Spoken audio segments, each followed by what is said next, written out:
Hello, welcome to this month's painting and drawing tutorials. We're going to paint a seascape, and I'm keeping it really loose and impressionistic this month by doing a couple of things. Number one, I'm changing my painting surface. This is not watercolor paper that I have taped onto my board. It's Yupo paper, Y-U-P-O. It's almost plasticky, and it allows for a really interesting loose style that is especially good for painting water. Secondly, I'm not going to start with reference materials that I want to copy exactly.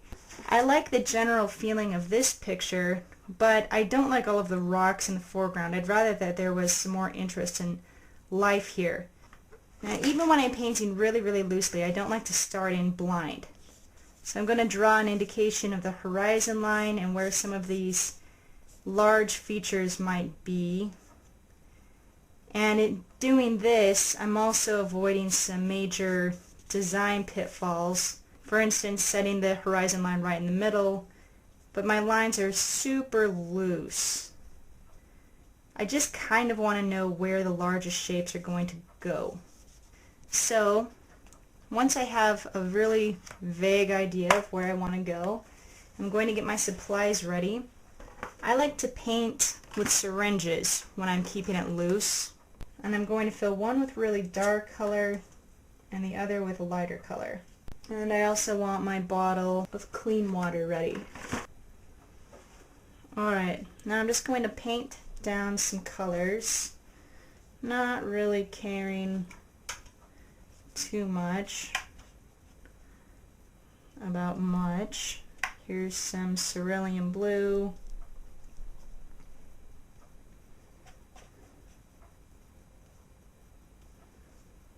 But even just doing this much, you can see how the color starts to get so interesting on this Yupo paper. It really starts to mix together well. Okay, now, when you have some color down, you can start to spray in, tilt the board, and start to play. I'm just going to add some water here and move that color around on the board. Then I'm going to go back in with some darker colors. Let those move around.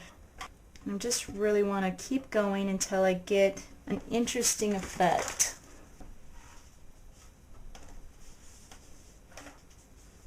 Play in the bottom. You're going for a feel of water, but you want it to stay really loose. So do as little painting with a brush as you can. I'm going to spray in with some water, blow on the color, and let it really move on its own. And I'm just going to continue to play until I get to a point where I like it, and then I'm going to let that dry. Now, stroke some gray color back in over here behind the wave. At this point, you want the watercolor to do its own thing. Now, go ahead and add some more yellows in here. Let them mix on the board. Ooh, I like that. That's interesting.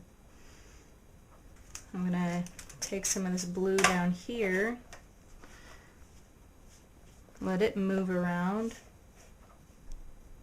And I don't want to wipe out all of my whites. I want to keep some interesting edges.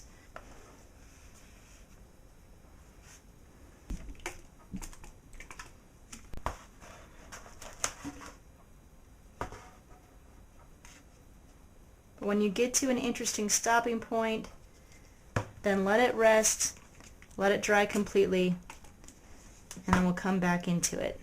Now that initial pass is done, so the next step here is to emphasize what you like and de-emphasize or try to wash away the parts that you might not like as much, which on Yupo paper is extremely easy to do. So let me show you how I'd go about that.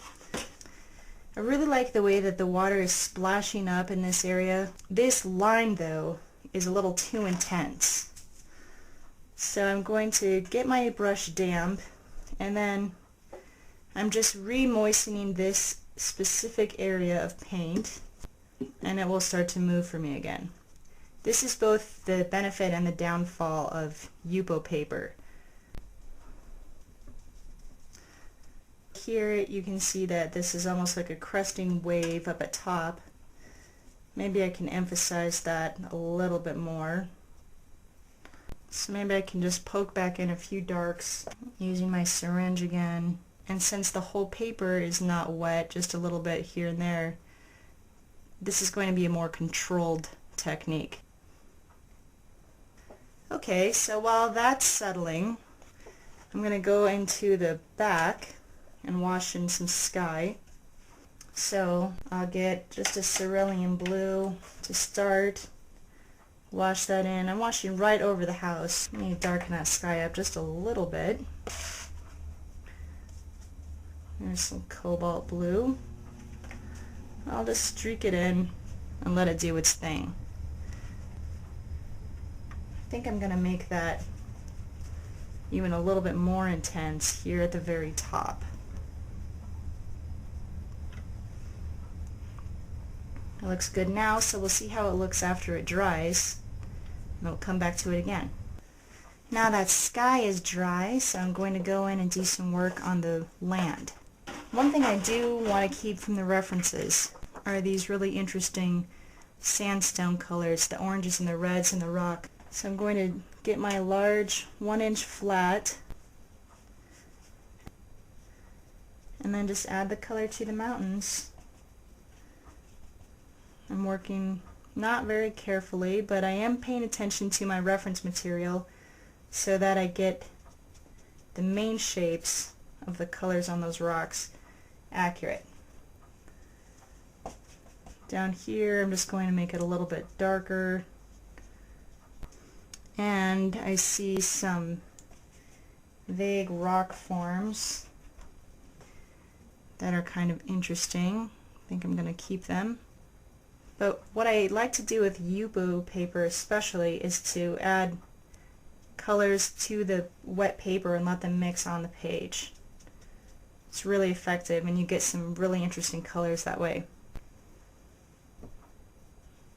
Now here, while I paint this dark on the bottom of this rock, it's going to bleed into the top of this other rock. If you want to keep your colors and your shapes distinct, then you're going to need to stop, let the paint dry before you move forward. So I think I'm at a good stopping place here. We'll come back to it and see what these rocks look like, and then we'll push it forward more. Now this land is dry, and we can just push this forward a little bit more. I'm going to add some green to the top of the land. As I see just a little bit of grass up there. And that green will add a little bit of interest as well as some color.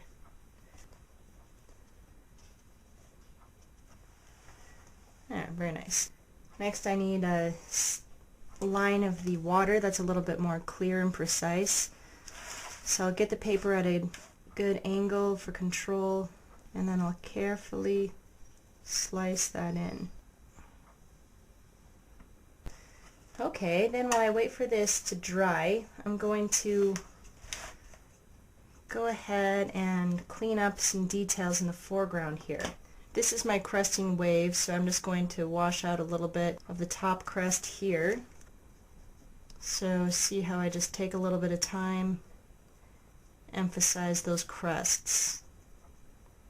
And then this shouldn't be so white in here because that's no longer a crashing wave. So I'm just going to tone it down a little bit with some blues and grays. Let me soften up this bottom edge here. Since the Yupo paper isn't going to retain the brush stroke, whenever you re-wet the paint, just use a few scribbly motions, and the paint will re-dry in an interesting texture that you can't really control. Since you can't control it anyway, don't try, and just let the strength of the paper work for you. I'm going to go back into some of these rocks back in here too, and give them just a little bit more color. So now I'm going to go off camera and clean things up a little bit. I'll come back to show you how to put in that house, and then we should be about done. Now you can see the progress on the painting so far, and I've tried to emphasize the wave shape by just painting in a little bit more color. So the only work that I'm going to do now is some of the finishing detail. For instance, I want this house and I want some of the cracks in the rocks to be emphasized. So for that work I'm going to shift to a small round. Then I'm just going to paint in the shapes of the house as I see them. Then when this dries I'll go back and add even more details like the windows and some accents. But while that's drying I'm going to shift down to the rocks. With that small brush still in hand, I'll just add a few little cracks, accent work once again. But always be mindful of where you're putting in details, because details and contrasts draw the eye. So you don't want to create targets or to unbalance your picture. So while you're doing this work, get up and take a step back and reevaluate constantly how the details are affecting the entire piece. So I'm going to add a few of these stronger lines in these rocks, and I'll make them a little bit thicker so that they'll seem to be moving forward in the picture plane. Now I think that house is dry enough to hold the windows, so I'm going to accent the roofs and just give a slight indication of these other details going on here. So I think that this is a good stopping place. The last step is going to be to take off the tape and see how the picture would look with nice clean borders.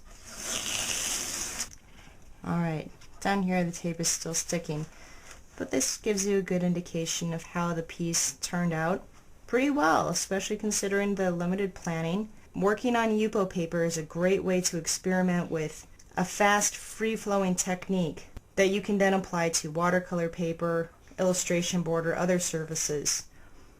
It'll also help you to loosen up and to see the importance of strengthening a composition. So that concludes this month's painting tutorial.